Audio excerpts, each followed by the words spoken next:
Hello everyone, welcome back to my YouTube channel Vidya Mandir. तो हम आज की क्लास स्टार्ट करते हैं।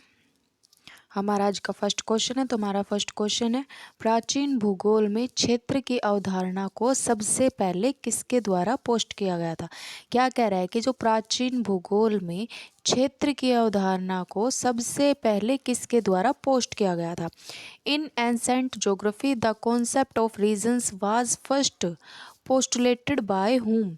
तो किसके द्वारा प्राचीन भूगोल में क्षेत्र की अवधारणा, ठीक है, क्षेत्र की अवधारणा को सबसे पहले पोस्ट किया गया था। तो किसके द्वारा पोस्ट किया गया था, तो इसका आंसर है स्ट्रैबो। स्ट्रैबो जो है उसने ही एंसेंट ज्योग्राफी यानी कि प्राचीन भूगोल में जो क्षेत्र की अवधारणा द कॉन्सेप्ट ऑफ रीजन्स को सबसे पहले पोस्ट किया था, ठीक है। तो इसका करेक्ट आंसर है स्ट्रैबो, ठीक है। देन हमारा नेक्स्ट क्वेश्चन है। तो हमारा क्वेश्चन क्या है, हमारा क्वेश्चन है कार्टो मरीना है। क्या है कार्टो मरीना, क्या है कार्टो मरीना इज।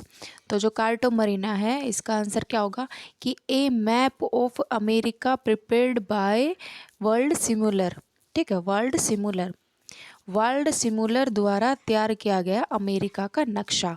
अगर क्वेश्चन में आता है, क्या आता है क्वेश्चन में, कार्ट मरीनो क्या है, तो कार्ट मरीनो क्या है, तो कार्ट मरीनो एक अमेरिका का नक्शा है, ठीक है। अमेरिका का नक्शा है जिसे किसके द्वारा तैयार किया गया, तो वर्ल्ड सिमुलर द्वारा तैयार किया गया था। A map of America prepared by Waldseemuller, जिसको कि कार्ट मरीना कहा जाता है, ठीक है। देन हमारा नेक्स्ट क्वेश्चन है, जल कण जिस तापमान पर संघनित होते हैं वो है।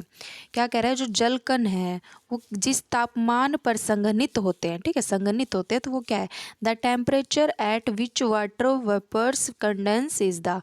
तो जो जल कण है वो किस तापमान पर संघनित होते हैं, तो वो होते हैं ड्यू पॉइंट। जब ड्यू पॉइंट होता है तो ड्यू पॉइंट पर यानी कि ओस बिंदु, जब ओस बिंदु ड्यू पॉइंट होता है तब जो जल होता है वो तापमान ड्यू पॉइंट के जो टेम्परेचर होता है उस पर जो जल कण है वो संघनित होते हैं, ठीक है।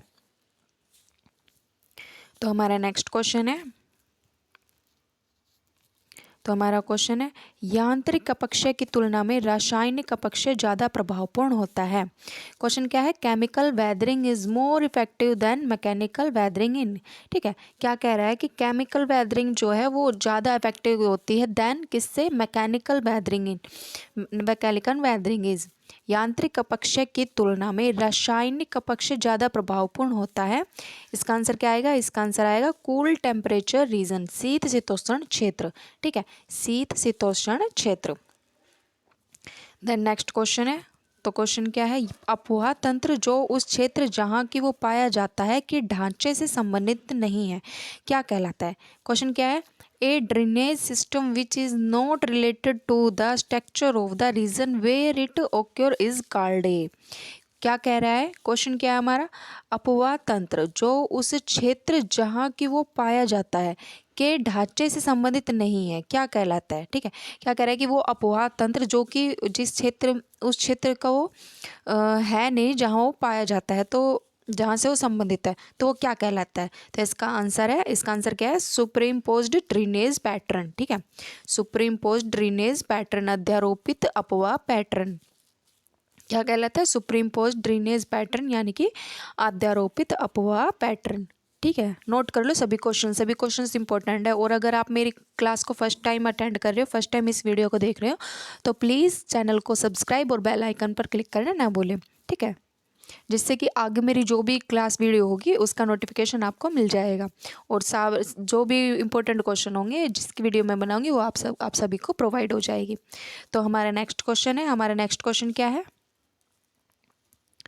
तो हमारा क्वेश्चन है, मेसोजोइक सुपर कॉन्टिनेंट का क्या नाम है जिसमें सभी वर्तमान महाद्वीप शामिल है। क्वेश्चन क्या है, मेसोजोइक सुपर कॉन्टिनेंट, ठीक है, मेसोजोइक सुपर कॉन्टिनेंट का क्या नाम है जिसमें सभी वर्तमान महाद्वीप शामिल है। What is the name of the Mesozoic super continent that consisted of all the present continents. तो मेसोजोइक सुपर कॉन्टिनेंट्स बताओ उसका क्या नाम है जिसमें सभी वर्तमान महाद्वीप शामिल है। तो इसका जो करेक्ट आंसर है वो है पैंजिया। पैंजिया में वर्तमान में सभी महाद्वीप शामिल है, ठीक है। देन हमारा नेक्स्ट क्वेश्चन है।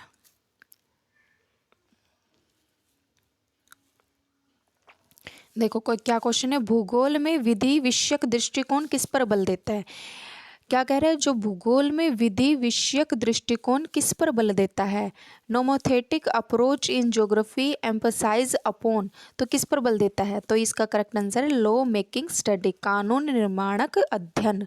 ठीक है, जो भूगोल में विधि विषयक दृष्टिकोण है वो किस पर बल देता है, तो इसका आंसर है लॉ मेकिंग स्टडी, कानून निर्माणक अध्ययन। ठीक है, नोट कर लो। देन हमारा नेक्स्ट क्वेश्चन है, तो हमारा क्वेश्चन क्या है, match list with list second. List दी हुई है, दो लिस्ट दी हुई है और हमें पेयर्स बनाने हैं। लिस्ट फर्स्ट में क्या है, लिस्ट फर्स्ट में ज्योग्राफर्स और लिस्ट सेकंड में क्या है, कॉन्सेप्ट डेवलप्ड। ठीक है, तो क्या कह रहा है कि किस ज्योग्राफर ने कौन सा कॉन्सेप्ट डेवलप्ड किया है, हमें इसका राइट पेयर बनाना है। ठीक है, तो जो लिस्ट फर्स्ट जोग्राफर्स है उसमें फर्स्ट क्या दिया हुआ है, तो इसमें फर्स्ट है एफ्रेडजल, सेकंड है सी रेटर और थर्ड है आर हार्टसोन और फोर्थ है ए स्टोलर्स स्लूटर। ठीक है, और जो हमारे कॉन्सेप्ट दिए हुए हैं कॉन्सेप्ट डेवलप्ड, तो किस जोग्राफर ने कौन से कॉन्सेप्ट डेवलप किए हैं, तो कॉन्सेप्ट डेवलप्ड लिस्ट सेकंड में दिया हुआ है, तो इसमें क्या है, इसमें ए है लैंडस्केप साइंस यानी कि हाँ लैंडस्केप साइंस, बी है एरियल डिफरेंस डिफरेंटेशंस यानी कि क्षेत्रीय विभेद, सी है टेलीलॉजिकल व्यू यानी कि उद्देश्यवादी विचार, और डी है सोशल डार्विनिज्म यानी कि सामाजिक डार्विनवाद। ठीक है, तो ये क्या कह रहा है कि किस जोग्राफर ने कौन सा कॉन्सेप्ट दिया है ये बताना है, कॉन्सेप्ट डेवलप्ड किया है ये बताना है। तो इसका करेक्ट आंसर क्या होगा, तो इसका करेक्ट आंसर होगा जो हमारा फर्स्ट है एफ्रेडजल, उसका क्या होगा, इसका आएगा डी, यानी कि एफ्रेडजल ने कौन सा कॉन्सेप्ट डेवलप किया था, तो इसने सोशल डार्विनिज्म यानी कि सामाजिक डार्विनवाद का कॉन्सेप्ट जो है वो डेवलप किया था। और जो सेकंड है सी रीटर, तो इसने कौन सा किया था, तो इसने किया था टेलीलॉजिकल व्यू। ठीक है, उद्देश्यवादी विचार। और जो हमारा थर्ड है आर हार्टसोन, तो आर हार्टसोन ने कौन सा किया था, इसने किया था एरियल डिफरेंटेशंस। ठीक है, और जो हमारा फोर्थ है ओ शुलूटर, तो इसने कौन सा किया था, तो इसने किया था लैंडस्केप साइंस। ये इसका करेक्ट है, करेक्ट पेयर है, फर्स्ट का डी, सेकंड का सी, थर्ड का बी और फोर्थ का ए। एफ्रेडजल सोशल डार्विनिज्मवाद, सोशल डार्विनिज्म, सी रीटर टेलीलॉजिकल व्यू, और आर हार्टसोन इसका क्या होगा, इसका होगा एरियल डिफरेंटेशंस, और ओ स्लूटर इसका क्या होगा, इसका लैंडस्केप साइंस। ठीक है, तो नोट कर लो सभी।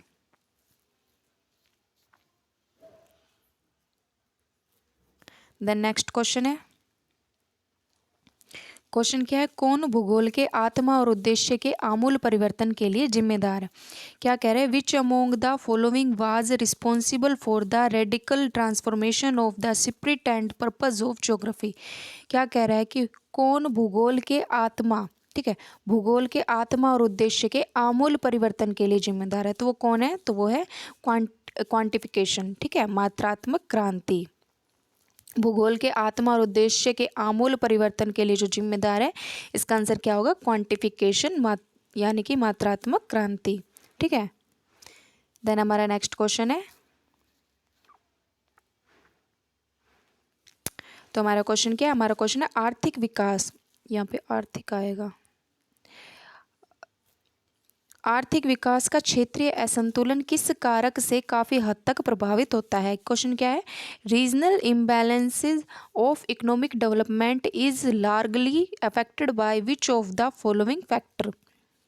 तो जो आर्थिक विकास है, वो आर्थिक विकास का जो क्षेत्रीय असंतुलन है वो किस कारक से काफ़ी हद तक प्रभावित होता है, तो किस कारक से काफ़ी हद तक प्रभावित होता है, तो होता है रीजनल डिस्पैरिटी इन रिसोर्सेज। ठीक है, संसाधनों में क्षेत्रीय असमानता, रीजनल डिस्पैरिटी इन रिसोर्सेज, संसाधनों में क्षेत्रीय असमानता, इससे आर्थिक विकास का जो क्षेत्रीय असंतुलन है वो काफ़ी हद तक प्रभावित होता है।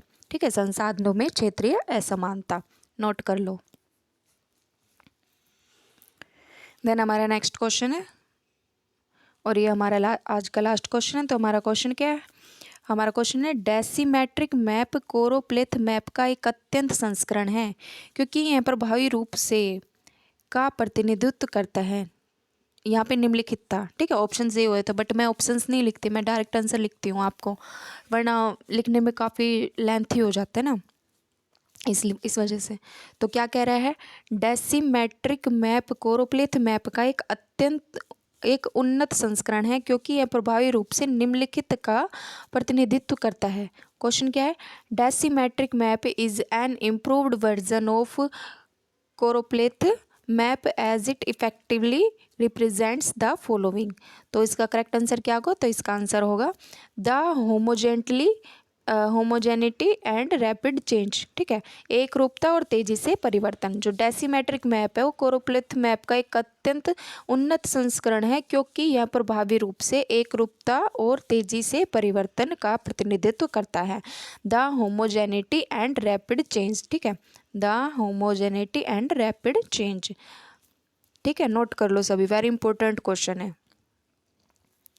तो आज की क्लास हम यही ख़त्म करते हैं। होप सो आपको क्लास अच्छी लगी हो, क्वेश्चंस अच्छे लगे हो। अगर आपको क्वेश्चंस अच्छे लगे हो तो प्लीज़ लाइक शेयर सब्सक्राइब करना ना भूलें। Thank you for watching my video. मिलते हैं नेक्स्ट क्लास में।